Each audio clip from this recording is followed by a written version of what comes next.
Moods are temporary, discipline is permanent. It's amazing how our emotions can shift from one moment to the next. One morning you wake up feeling like the world is full of possibilities, your energy is high, your enthusiasm is overflowing, and you're ready to tackle anything. Then, without warning, something changes. A small setback, a frustrating conversation, or even just a gray sky outside your window can pull you down. That energy you had, gone. That sense of excitement, faded. The truth is, our moods are fragile, influenced by countless factors outside our control.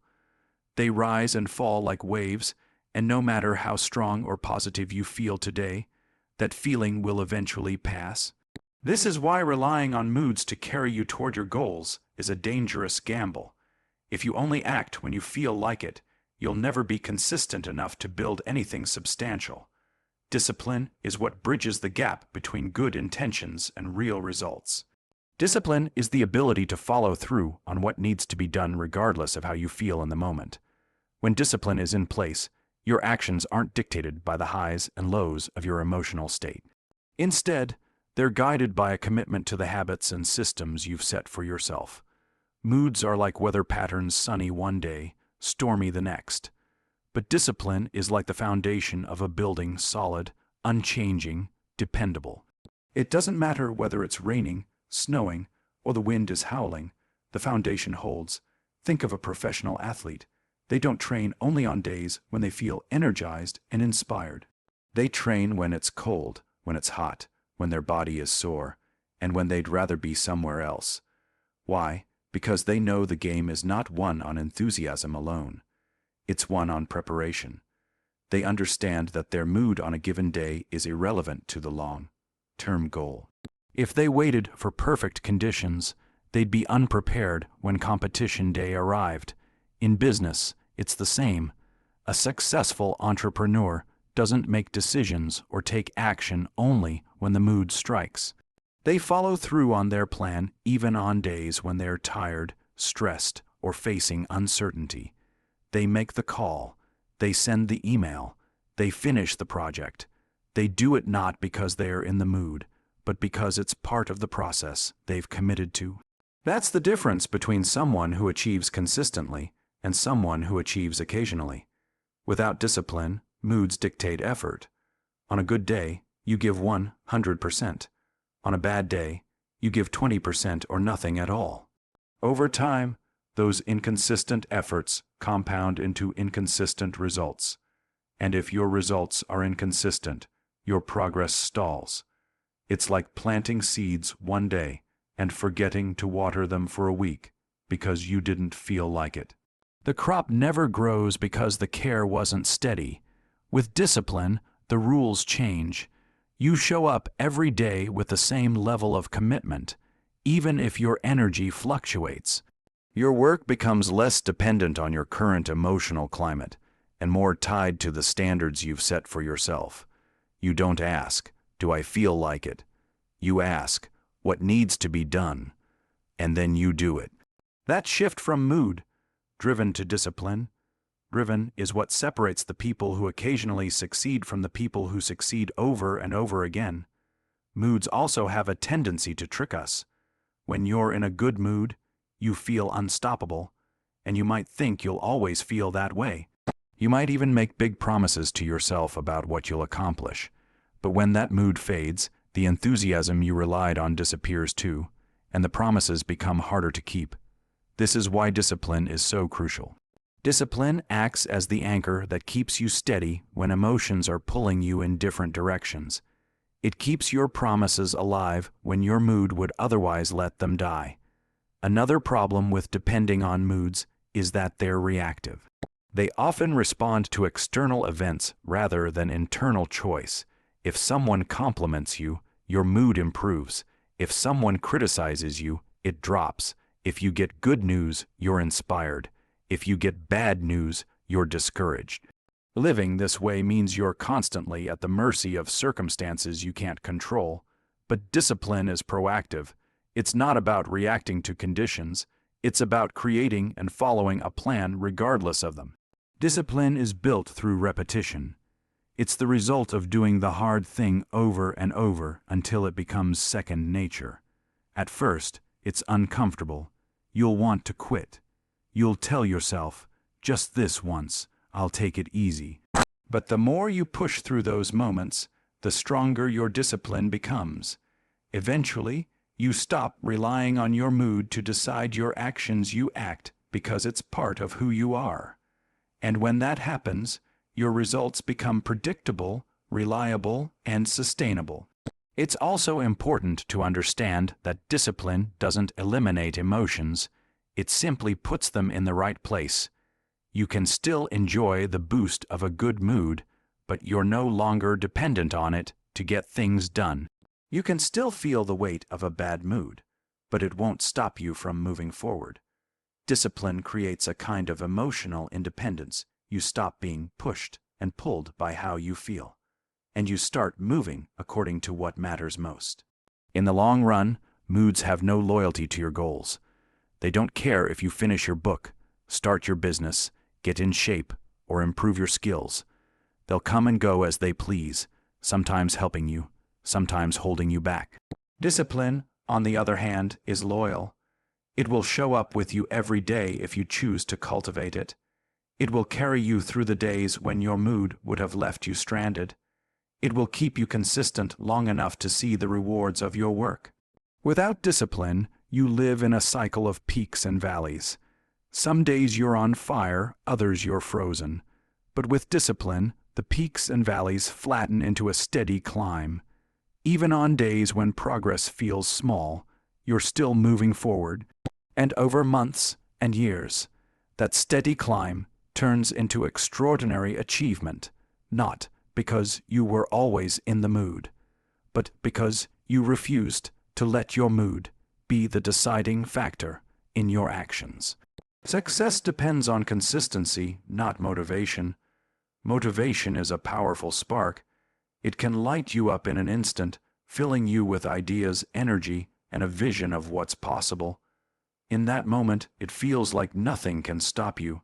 You start planning, you start dreaming, and you may even take the first few steps toward your goal with a sense of excitement. But like all sparks, motivation fades. It burns bright for a while, then dims, and if you haven't built something more solid to sustain you, the fire goes out entirely. That's why so many people start with energy but never finish what they began. They were relying on motivation alone, and motivation is fleeting. Consistency, on the other hand, is slow, steady, and dependable. It doesn't rely on bursts of inspiration. It doesn't need everything to feel perfect before it starts moving. Consistency shows up day after day, doing what needs to be done, regardless of whether the excitement is there or not. Success, in its truest form, is a result of that steady effort over time, not occasional surges of enthusiasm. You can be highly motivated for a week, but if you stop when that feeling disappears, the week's work won't amount to much in the long term. Consider a person learning a new language. In the beginning, they're motivated by the idea of speaking fluently, traveling, and connecting with others in a new way. They buy books, download apps, and spend hours practicing for the first few days. But soon, the novelty wears off. Life gets busy, energy dips, and the motivation that once felt endless begins to vanish. If they stop practicing, all that early work begins to fade. But if they commit to just 20 or 30 minutes of daily study, even on days when they don't feel like it, progress is inevitable. The same is true for building a business, improving your health, writing a book, or mastering a skill. The magic is not in how motivated you feel, but in how consistent you are. Motivation is like a gust of wind. It can give you a quick push forward, but it's unpredictable and can stop at any time. Consistency is like rowing a boat. It's slower, and at times it feels harder, but it keeps you moving toward your destination no matter what the wind is doing. People often wait for motivation to strike before they take action, but the truth is, waiting is a trap. You might wait days, weeks, or even months for the right feeling to arrive, and in that time, you make no progress. Consistency doesn't wait for the right moment.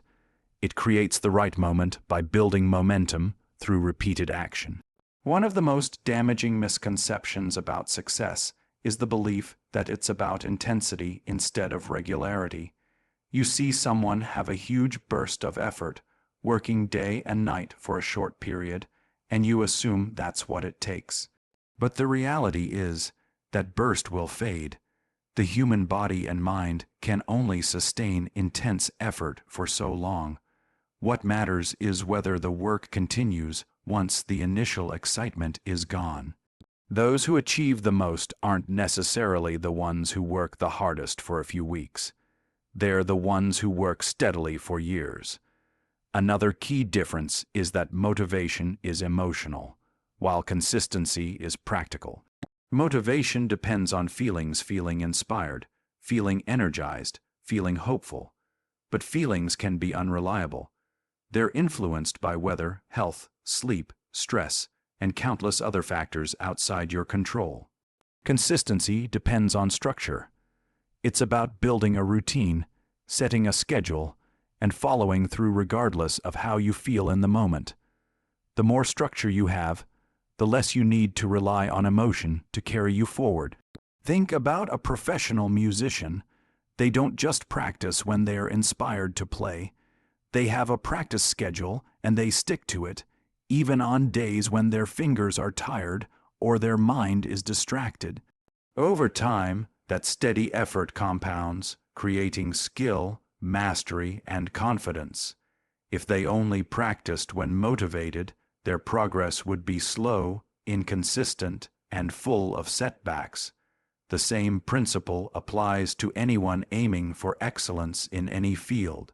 There's also a hidden benefit to consistency. It builds trust in yourself. Every time you follow through on a commitment, even when you don't feel like it, you prove to yourself that you can be relied on. That self-trust becomes a powerful asset because it means you're no longer dependent on bursts of excitement to get things done. You become someone who can produce results under any conditions. This trust doesn't come from grand gestures or rare moments of motivation. It comes from the daily repetition of showing up. Motivation often comes in waves, but consistency turns those waves into a steady current. And while a wave can crash and disappear, a current flows endlessly, carrying you forward. This is why some people seem to make progress without looking like they're working harder than everyone else. They're not waiting for a wave, they've built a current. They've built habits so ingrained that the work happens automatically, without needing to negotiate with themselves about whether they're in the mood. Consistency also has a compounding effect. Just like small deposits in a savings account grow into a substantial amount over time through compound interest, small, repeated actions grow into significant achievements. Writing 500 words a day doesn't seem like much, but after a year, that's 182, 500 words more than enough to write 2 or 3 books. Exercising for 30 minutes a day might not feel transformative at first, but after a year, the strength, endurance, and health benefits are undeniable. These results have nothing to do with whether you were motivated each day. They have everything to do with whether you were consistent. When people fail to reach their goals, it's rarely because they weren't motivated at some point. Most people start with motivation. The problem is they didn't have a plan to stay consistent when the motivation ran out. They assumed that the initial burst of energy would carry them all the way, and when it didn't, they slowed down, got discouraged, and stopped altogether. Those who succeed expect motivation to fade, and they prepare for it by relying on systems, habits, and routines that keep them moving forward anyway. Motivation can be a great ally, but it's not a dependable one. It's like a friend who shows up now and then with a gift, but you never know when they'll visit. Consistency is the friend who shows up every single day without fail. You might not get fireworks, but you'll always have progress. In the end, it's not the bursts of inspiration that build lasting success. but the small, repeated actions that add up over time build habits that work in all emotional states. It's easy to take action when everything feels right. When you're rested, encouraged, and full of energy, the effort doesn't even seem like work. The challenge comes when those conditions change, when you're tired, distracted, or facing stress that pulls at your focus. If your habits only function on good days, they're not real habits. They're just occasional activities. Real progress requires building habits that remain steady no matter what kind of day you're having. Habits are what carry you through when your motivation fades and your emotions fluctuate. They are the automatic behaviors that kick in regardless of whether you're feeling inspired or drained. The strength of a habit is measured not by how it works when things are easy, but by how it holds up when things are hard. Anyone can follow through on a plan when the environment is perfect. The real question is, can you follow through when it isn't? A habit that works in all emotional states is one that is designed to be simple, clear, and non-negotiable. It's built into your routine in such a way that skipping it feels unnatural. For example, if your goal is to get in better shape, a fragile habit might be going to the gym only when you feel energized. A durable habit is having a set workout schedule that happens whether you're tired or not, whether you feel like it or not. The consistency of the routine is what transforms the action into an unshakable habit. One of the mistakes people make is thinking that habits are fueled by emotion. They imagine that if they can stay excited about their goal, the habit will maintain itself. But excitement is temporary, and the emotional high of a new goal always fades. What keeps a habit alive isn't excitement, it's repetition. Doing the same thing over and over, at the same time, in the same way, trains your brain to do it automatically, with less and less dependence on how you feel in the moment. The key is to make the habit part of your identity. If you see yourself as someone who reads every night, or someone who runs every morning, the habit becomes a natural extension of who you are. And because identity is stable even when mood isn't, the habit will survive the ups and downs of your emotional state. When you've tied the habit to your identity, not doing it feels wrong, regardless of whether you're happy, sad, stressed, or tired. Habits that work in all emotional states also tend to have clear triggers. A trigger is an event, time, or cue that signals it's time to act. It might be the sound of your morning alarm, the moment you finish breakfast, or the closing of your laptop at the end of the workday. Triggers are powerful because they bypass the need to decide whether you'll act. They shift the process from, "Should I do this now?" to "It's time to do this now." That small shift reduces the influence of mood and makes the habit much more likely to happen. Think about a pilot going through a pre-flight checklist. It doesn't matter if the pilot is feeling excited, nervous, or exhausted.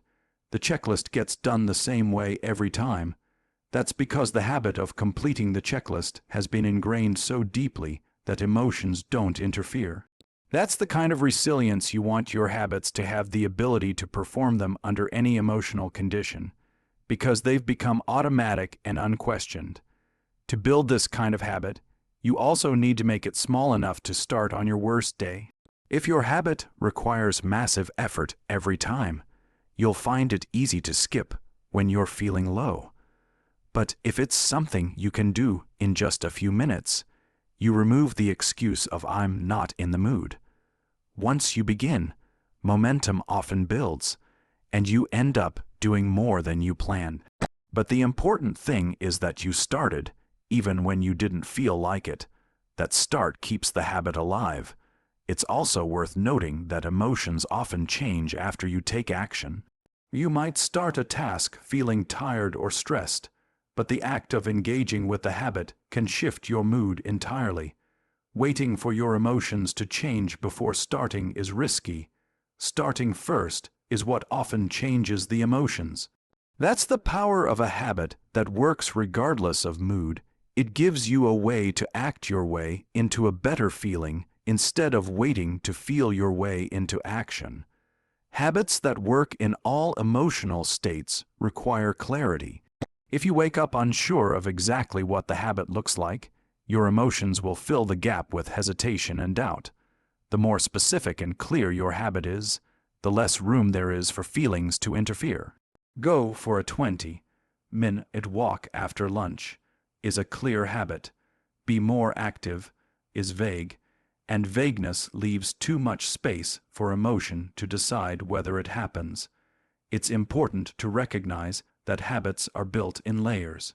At first, the habit may feel awkward or fragile, and it might be easy for mood to disrupt it. But with repetition, you strengthen the neural pathways that make the habit automatic.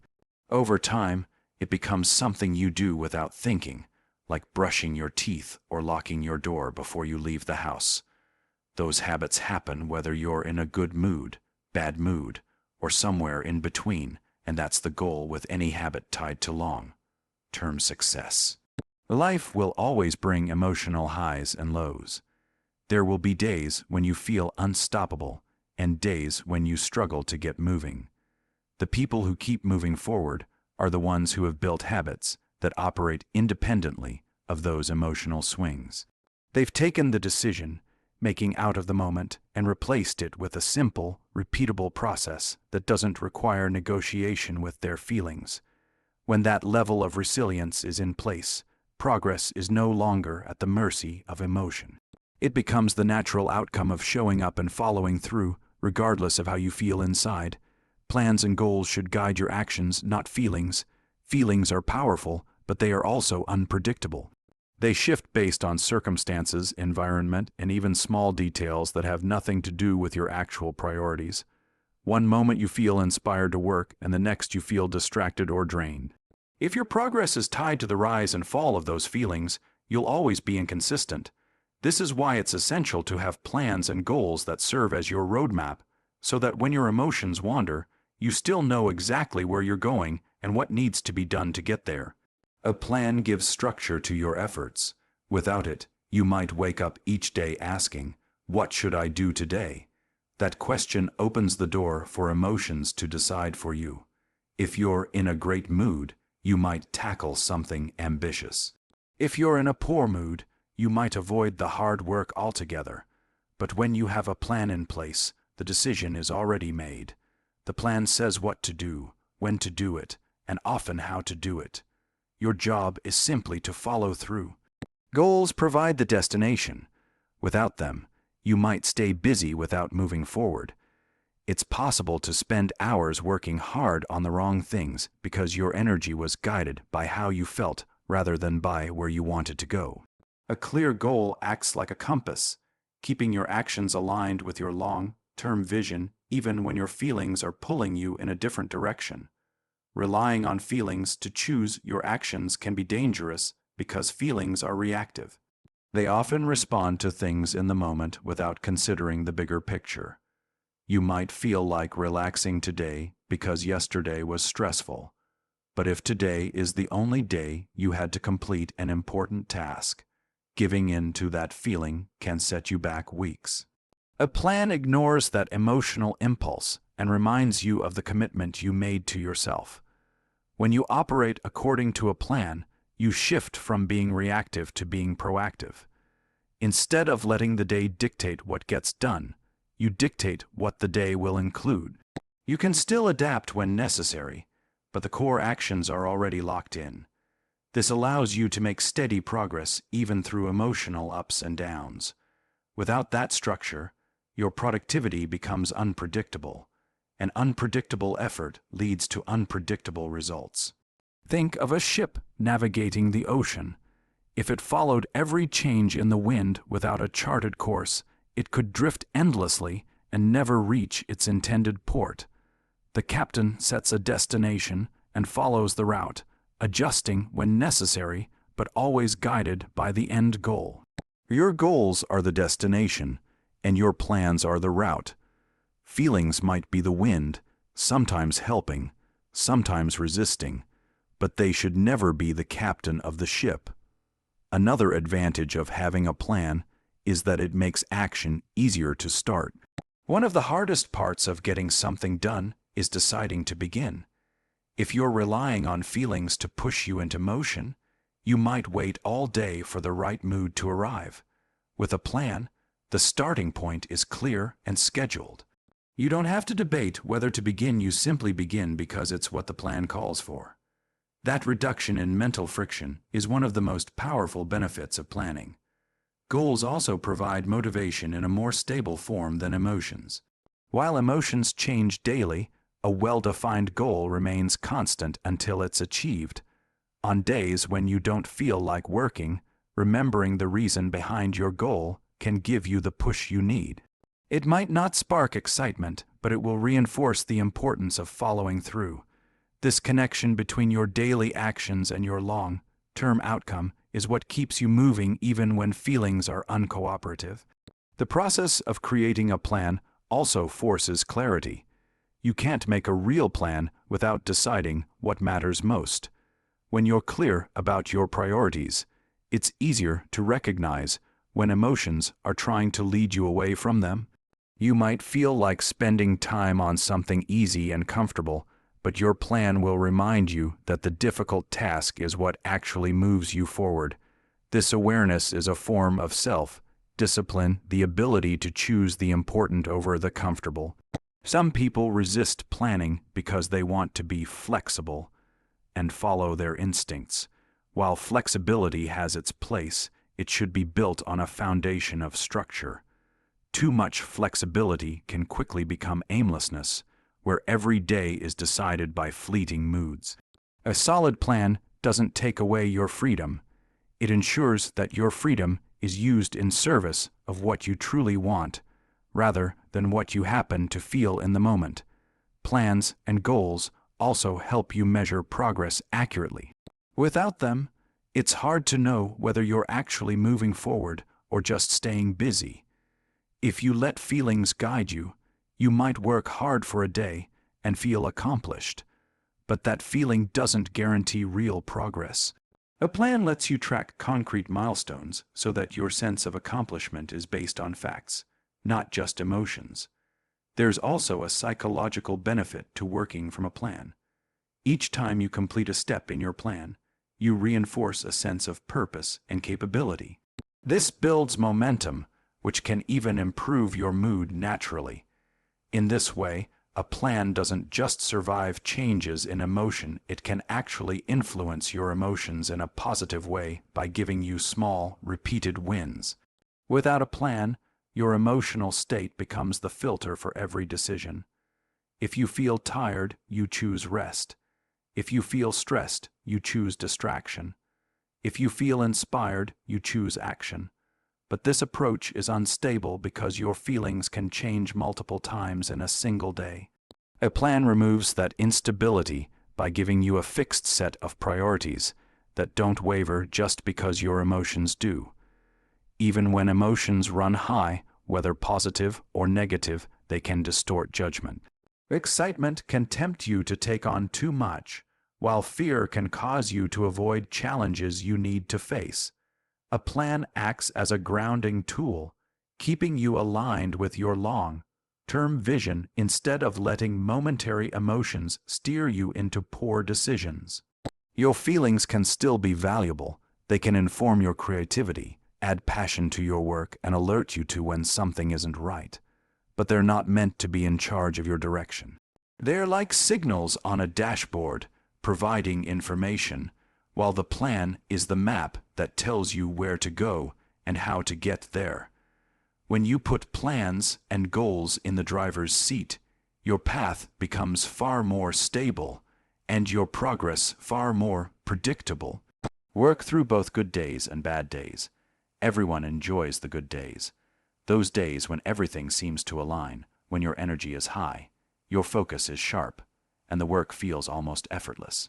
On those days, you don't need much convincing to get things done. The momentum is already there. The challenge comes with the bad days, the ones when nothing feels right, when fatigue sets in, when distractions are everywhere, and when the thought of starting feels heavier than the work itself. The truth is, both kinds of days are part of the journey, and real progress comes from your ability to keep moving on both ends of the spectrum. If you only work when conditions are perfect, you'll find yourself stalled for long stretches of time. Perfect days are rare, and waiting for them is a trap. The people who consistently make progress understand that bad days are inevitable, but they don't let them dictate whether they act. They show up regardless. That choice to work in spite of unfavorable circumstances is what builds resilience. Resilience isn't developed on easy days. It's forged in the moments when everything feels uphill and you push forward anyway. Good days can create a sense of overconfidence. When things are going well, it's tempting to believe that this level of ease and motivation will last forever.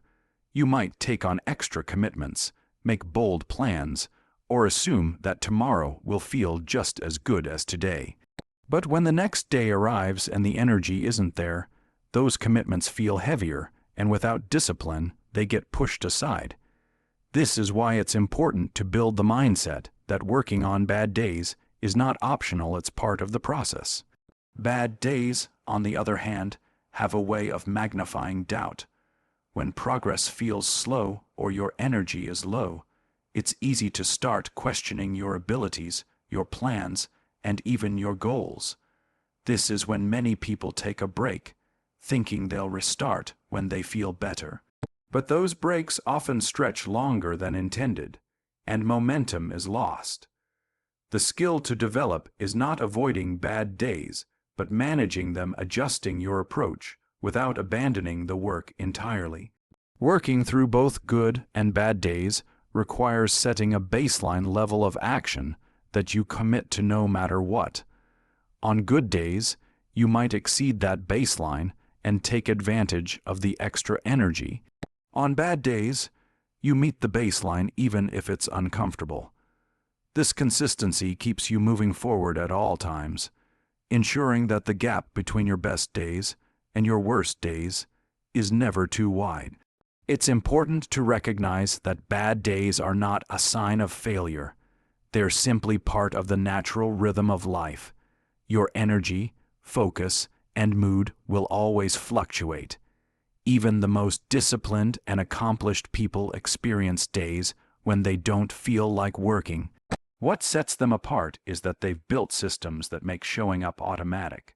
These systems remove the need for constant negotiation with themselves. The work is simply part of the day, like eating or brushing your teeth, regardless of how they feel. When you push through a bad day, you often discover that the work itself can shift your state. Starting, even when reluctant, can lead to small wins that boost your mood and momentum. Many times, the hardest part is simply beginning. Once you take that first step, the resistance starts to fade. But if you wait for your mood to improve before starting, you may spend the entire day waiting. Action creates movement, and movement has the power to change how you feel.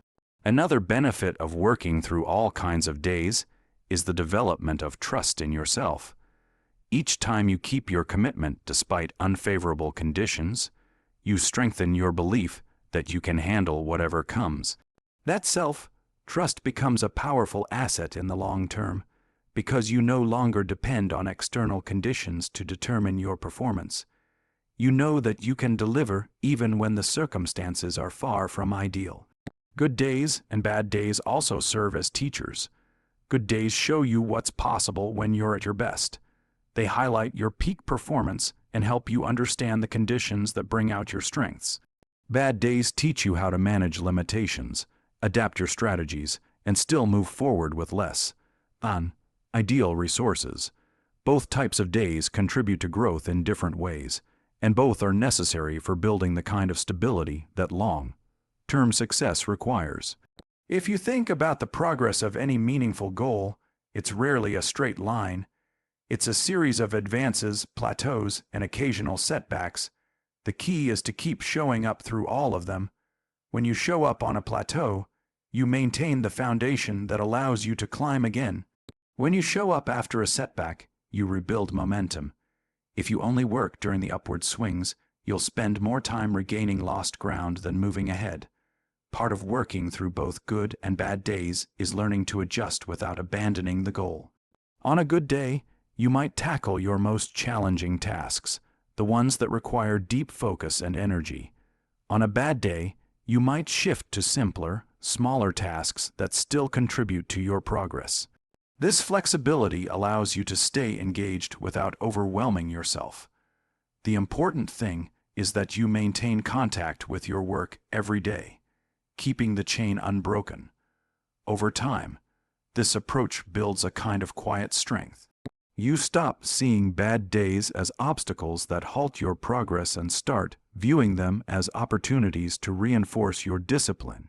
You understand that the act of working on a bad day isn't just about the immediate task, it's about proving to yourself that you're capable of consistency in any condition.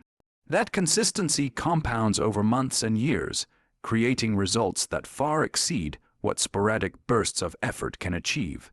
When you normalize the idea that both good days and bad days are part of the same path, you remove the emotional drama from the process. You stop expecting every day to feel good, and you stop being discouraged when it doesn't. You approach each day with the same question: what can I do today to move forward?